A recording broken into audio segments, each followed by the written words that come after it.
नमस्कार विद्यार्थी मित्रांनो. महाराष्ट्र सी-ई-टी 5 इयर्स 2025 चे आज एक्झामिनेशन स्लॉट 1 आणि स्लॉट 2 मध्ये म्हणजे शिफ्ट 1 आणि शिफ्ट 2 मध्ये जे एक्झामिनेशन झालेले आहेत, त्याचे आपण पेपर एनालिसिस करणार आहोत, की लीगल ॲप्टिट्यूड सेक्शन असेल, लॉजिकल रिझनिंग असेल, क्वांट असेल किंवा जे काही तुमचे इंग्लिश आणि करंट अफेअर्स म्हणजेच त्याच्यानंतर स्टॅटिक्सचा जो पार्ट होता, त्यामध्ये कशाप्रकारे क्वेश्चन विचारलेले होते, याचे आपण एनालिसिस करणार आहोत. त्यानंतर काही आन्सर जे असतील क्वेश्चनचे तेही तुम्हाला मी देण्याचा इथून प्रयत्न करणार आहे. जे विद्यार्थी लॉ सी-ई-टी 3 इयर्ससाठी जर समजा प्रिपरेशन करत असेल, तर त्यांच्यासाठी पण हा स्टॅटिकचा जो पोर्शन आहे, तो खूप महत्त्वाचा आहे. सो पूर्ण व्हिडिओ बघा, जेणेकरून सर्व डाउट्स तुमचे क्लिअर होतील. ठीक आहे. हे आपले सोशल हँडल आहेत. तुम्ही जर जॉइन केलं नसेल, तर जॉइन करू शकता. यामध्ये महाराष्ट्र सी-ई-टी स्लॉट 1 आणि 2 याचा आपण पेपर एनालिसिस आपण करत आहोत.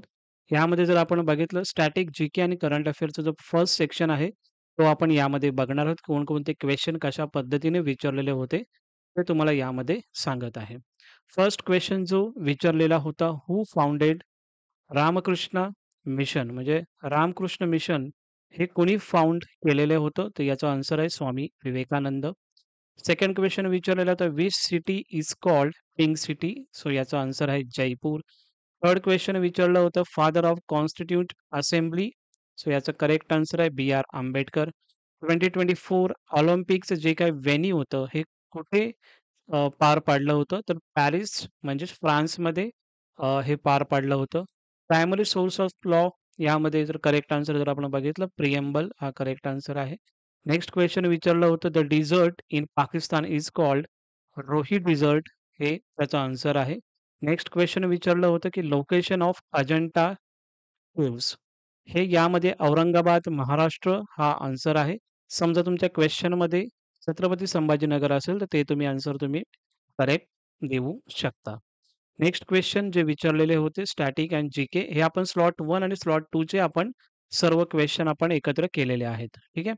Amartya Sen is related to म्हणजे अमर्त्य सेन आहे कशाशी रिलेटेड आहेत? ते इकॉनॉमिक्स याच्यासाठी ते रिलेटेड आहेत. ज्ञानपीठ अवॉर्ड हे कशासाठी संबंधित आहे? तर लिटरेचरसाठी संबंधित आहे. Who discover penicillin? So Alexander Fleming यांनी डिस्कव्हर केलेला आहे. फाउंडर ऑफ जैनिझम याचा करेक्ट आन्सर आहे लॉर्ड महावीरा. नेक्स्ट क्वेश्चन आहे युनायटेड नेशनचं हेडक्वार्टर कुठे आहे? तर न्यूयॉर्कमध्ये आहे.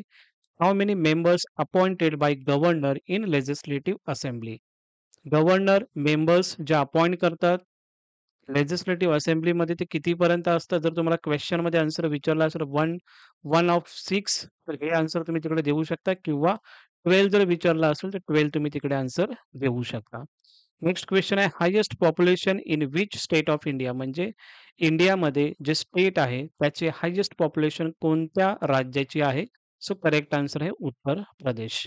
नेक्स्ट क्वेश्चन विचारलेलं होतं चेअरमन ऑफ कॉन्स्टिट्यूट असेंब्ली आणि हे जे क्वेश्चन आपण आहे जे आपण लास्ट जे काही आपले सेशन आपण घ्यायचो लाईव्ह त्यामध्ये आपण हे क्वेश्चन घेतलेले होते. Chairman of constitute assembly doctor Rajendra Prasad.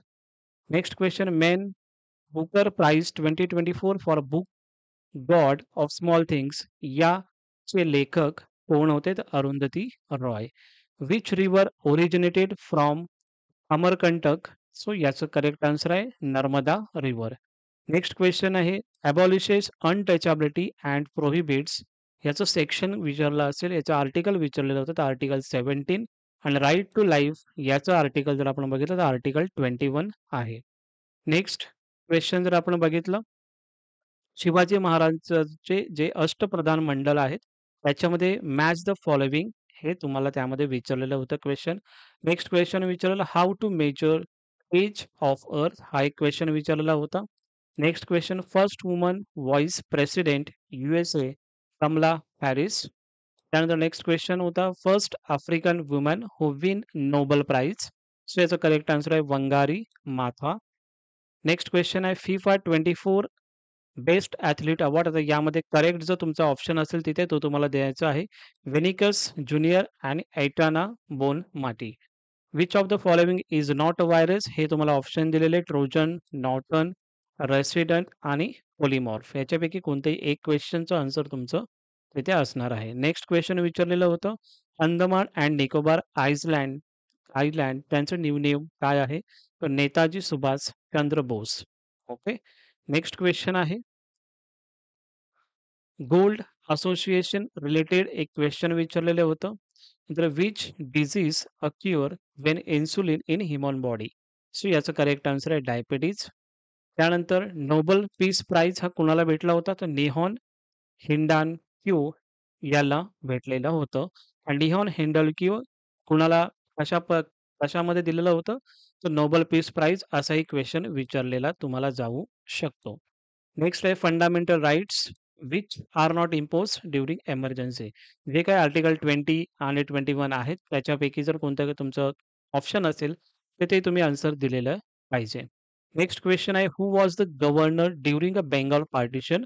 So correct answer is lord Curzon. Next question आहे, father of AI in India? Correct answer आहे राज रेड्डी. नेक्स्ट क्वेशन विचारलेलं, which north eastern state with maximum boundary, जास्तीत जास्त boundary ज्या north स्टेटला जे काही आहे, तो कोणता आहे? तो अरुणाचल प्रदेश. नेक्स्ट आहे लीगल ॲप्टिट्यूडचं जे काही क्वेशन विचारलेले होते. सो लीगल ॲप्टिट्यूडवरती, कॉन्स्टिट्यूशनवरती 10 ते 12 क्वेशन विचारलेले होते. लॉ ऑफ टॉटवरती 3 to 4 क्वेशन. प्रिन्सिपल फॅक्ट्स जे आपण घेतलेले लीगल ॲप्टिट्यूडमध्ये त्याच्यावरती 10 ते 12 क्वेशन विचारलेले होते. आणि कॉन्ट्रॅक्टचे जे क्वेशन आपण घेतलेले होते त्यामध्ये 2 to 3 क्वेशन विचारलेले होते. लीगल पॅसेज विचारलेला होता आणि लीगल टर्म ते मॅक्सिम्स वगैरे असेल त्यावरती क्वेशन विचारलेले होते. सो जो आपण घेतलेला लीगल ॲप्टिट्यूडमध्ये ते क्वेशन मे बी तुम्ही सोडवले असणार आहात. ओके. नेक्स्ट क्वेशन इंग्लिशचा जो स्लॉट होता त्यामध्ये 2 पॅसेज विचारलेले होते आणि त्या पर पॅसेज 4 to 5 क्वेशन विचारलेले होते. फिल इन द ब्लँक्स याच्यामध्ये 4 क्वेशन होते. पॅरा जंबल्स, स्पेलिंग मिस्टेकमध्ये 2 क्वेशन, स्पॉटिंग एररमध्ये 4 क्वेशन विचारलेले. सिनॉनिम्स आणि अँटोनिम्स यामध्ये 2 क्वेशन, एनालॉजी, डायरेक्ट आणि इनडायरेक्ट स्पीच यावरती क्वेशन विचारलेले होते. त्यानंतर जर आपण बघितलं ब्लड रिलेशन यावरती 3 to 4 क्वेशन होते. क्लॉकवरती 1 क्वेशन, सायलोलिझम याच्यावरती 2 to 3 क्वेशन, डायरेक्शनवरती 2 to 3 question, analogy and classification यावरती 4 to 5 question, assertion and reason यावरती क्वेशन विचारलेले होते. Statement and argument, conclusion, assumption यावरती 5 to 6 क्वेशन विचारलेले होते. कोडिंग अँड डिकोडिंग यावरती 3 क्वेशन विचारले होते आणि सीरीजवरती 2 to 3 क्वेशन विचारलेले होते. आता हे जे आपण करत आहोत ते एल-एल-बी 3 इयरचे जे काही स्टुडंट असतील त्यांच्यासाठी खूप महत्त्वाचे हे तुम्हाला पाठ करणं गरजेचं आहे. नेक्स्ट क्वेशन लॉजिकल रिझनिंगमध्ये जर आपण बघितलं कॅलेंडर यावरती पण क्वेशन विचारलेले होते. नंतरला जो सेक्शन आहे क्वांटवरती जर आपण बघितलं तर क्वांटिटेटिव्ह म्हणजे याच्यामध्ये पाईप अँड सिस्टम यावरती क्वेशन विचारलेलं. Profit and loss, simplification, ratio and proportion, percentage आणि स्पीड अँड डिस्टन्स यावरती क्वेशन तुम्हाला आजच्या एक्झाममध्ये विचारलेले होते. नेक्स्ट एवढे होता पार्ट्स म्हणजे लीगल ॲप्टिट्यूडचं सेक्शन आपण बघितलं. करंट अफेअर, स्टॅटिक जो काही जी-केचा सेक्शन आहे तो. त्यानंतर लीगल ॲप्टिट्यूड, क्वांट आणि रिझनिंग यावरची सर्व क्वेशन आपण यामध्ये बघितलेले आहेत. कोणत्या पद्धतीने क्वेशन विचारलेले आहेत त्याचं पण तुम्हाला डायरेक्टली मी सांगितलेलं आहे क्वेशन आणि आन्सर सुद्धा. ज्या विद्यार्थ्यांनी क्वेशन वगैरे पाठवलेले होते, त्या विद्यार्थ्यांचे खूप आभार.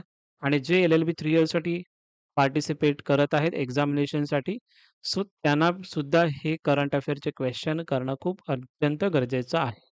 ओके. आय होप हा तुम्हाला व्हिडिओ आवडला असेल. तर नक्की या व्हिडिओला लाईक करा आणि हा तुमचा चॅनल आहे, तर डेफिनेटली याला सबस्क्राईब करा आणि याला पुढे सुद्धा पाठवा, जेणेकरून जे काही स्टुडंट असतील त्यांना ही हेल्प होऊन जाईल. Thank so much.